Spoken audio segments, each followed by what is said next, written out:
r/Nosleep. Posted by u/mrbeefthighs. If you're looking for a hotel, read the reviews before you book the room. I'm currently moving across the country from Portland, Oregon to Atlanta, Georgia for a job. Thankfully, I found a furnished apartment in Atlanta, so I wouldn't have to take any bulky furniture and figured I could fit pretty much all belongings into my Toyota Highlander for the cross-country drive. It was just me and my dog, Meatball, and I decided we could make a fun trip of it. It was going to be a grueling 3-day drive if I really pushed myself, but I thought I would stretch it to 5 or 6 and take the opportunity to camp in some of the incredible national parks we were going to be driving through. I'll be honest with you, even though I grew up in the Pacific Northwest, I've never been an outdoorsy kind of guy. I'm honestly not too sure what I was thinking when I planned this trip. I guess I just romanticized the great American road trip in my head a bit too often, plus I wagered it would be cheaper and easier than to have to find a pet-friendly hotel every night. The first night we spent in a campground outside of Pocatello, Idaho. It was a beautiful area. Hills of golden grass stretched up into snow-covered mountains. I watched the sunset as I cooked me and Meatball a hamburger each over my camping stove. Looking out onto the amber valley below reminded me of that movie where Tom Cruise punches a horse in the face. I can't remember the name of it. Outside of that brief moment of happiness, watching the sunset and telling Meatball about how he should never piss off Tom Cruise, the first night camping was hell.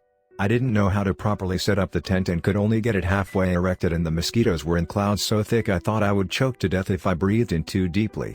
That is when I thought I might have bitten off a bit more than I could chew with this road trip. The second night we camped in Rocky Mountain National Park in Colorado.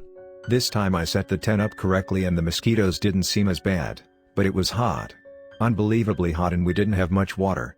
Another night in hell. The third night I decided fuck camping, Meatball and I are going to live in luxury tonight. We're getting a hotel. It ended up just being a shitty motel outside of Wichita, Kansas. We got a late start that morning and it was already dark by the time I found the dumpy little roadside flophouse on a desolate flat stretch of highway that seemed miles away from anything. Picture the house from Courage the Cowardly Dog and you'll have a good idea of how smack dab in the middle of nowhere this place was. I pulled into the ramshackle 2-story motel and saw the roof seemed to bow inwards towards the middle. It was the type of place that you could tell had never been a nice place to spend the night, but it had air conditioning and a bed. That's all I really cared about. I hadn't slept well the last 2 nights and wasn't sure how much further I could drive, and I sure as hell wasn't about to camp another night. This was my only option. I went into the office and requested a room from the Walmart-sized woman who staffed the front desk. "For the night or for an hour?" she asked me without looking up from her magazine. "The night." The woman raised her eyes and stared at me a moment before speaking again. "Single or double?" she asked. "Whatever is available." The woman gestured a meaty arm to the parking lot. "Son, there is my car and there is your car. Do you see any other cars? Everything is available. Single or double?" "Double," I said, slightly embarrassed. I was wondering, do you all allow dogs? I'm planning on having my dog in the room with me. The women stared at me again.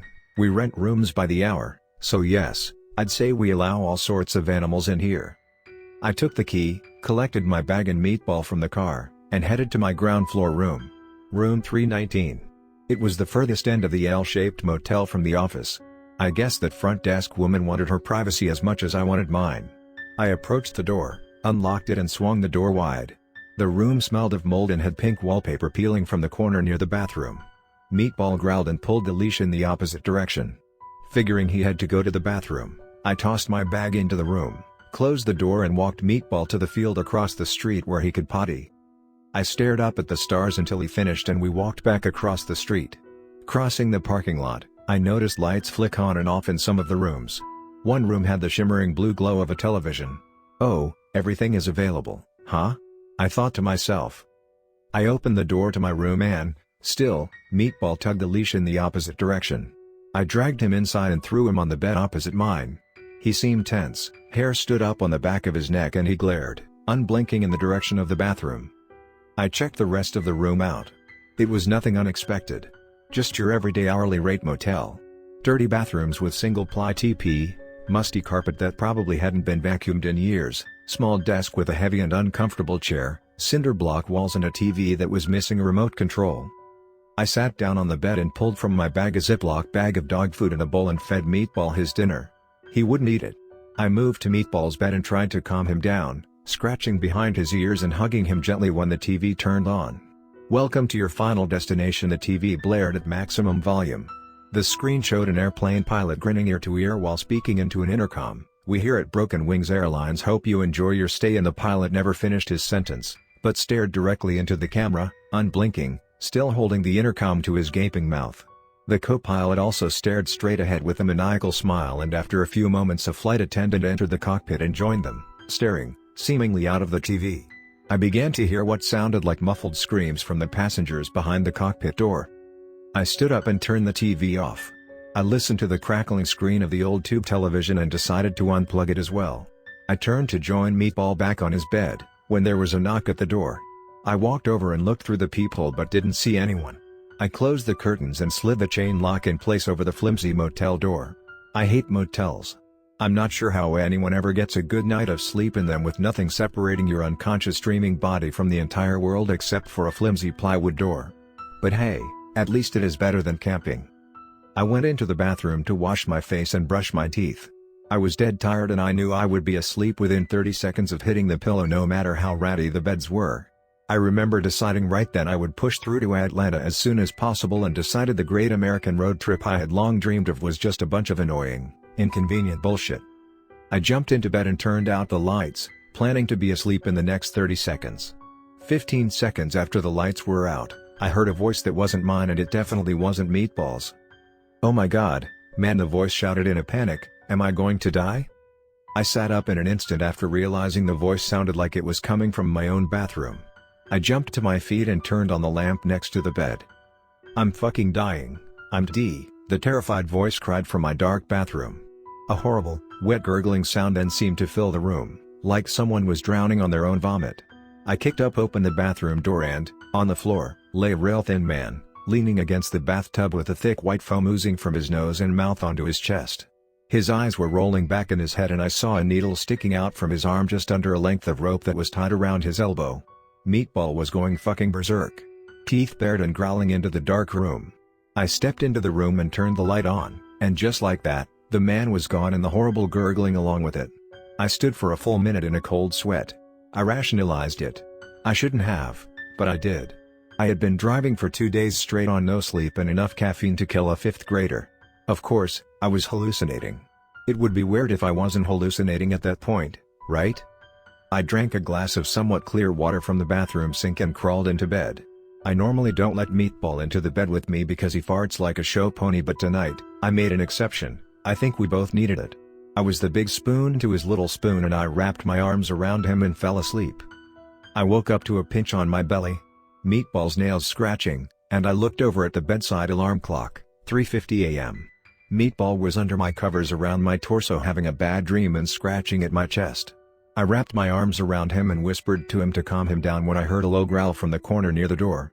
I looked up to see Meatball standing near my bedside, teeth bared, snarling at the shape writhing around under my covers. My mouth went dry and veins flushed with ice water. I just now noticed how cold the mass under my covers was. I gathered my courage and lifted the bedsheet to see a ghoulish pale white face looking back up at me. One of its cold, wet hands lay on my chest, its mouth frozen open inhumanly wide in a nightmarish scowl. The eye sockets were empty flaps of skin with red tears streaking down its face, and it made an awful sucking sound, gasping for air, as its other hand, with long pale fingers, reached out from the dark covers towards my face. I fell backwards out of bed and rushed to turn the lamp on, and it was gone. That was enough. I packed all of our shit as fast as I could and went to the door. I unlocked it, unlatched the chain and pulled. I couldn't open it. The door seemed to be stuck in place as if locked from the outside. The TV turned itself on again. You don't want to spook them. This time it was playing a crocodile hunter-esque nature show. On the screen a man dressed head to toe in khaki was holding a fistful of raw meat in his hand just inches away from the face of skinny and angry-looking dog. They get real angry if you spook them. The dog lunged at the meat and grabbed most of the man in khaki's hand along with it. The dog was ragdolling the man's hand and at least one finger was shown to have dropped to the ground. The man in khaki stayed kneeling next to the dog, smiling into the camera with dead eyes. He was dripping with sweat. The power button on the TV didn't work, it wasn't even plugged in. I'm not sure why I thought the power button would work.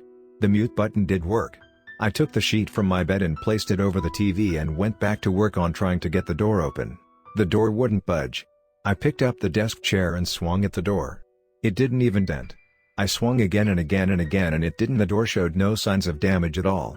I only stopped when I heard Meatball growling again. I turned around to see the sheet I had placed on top of the TV slowly slide off and into a heap on the floor. Then it slowly rose itself up from its center as if it was a 1950s Halloween ghost costume. Then the two sides of the sheet fanned out to create arms and it took a step towards me, making that sucking sound the thing in my bed made.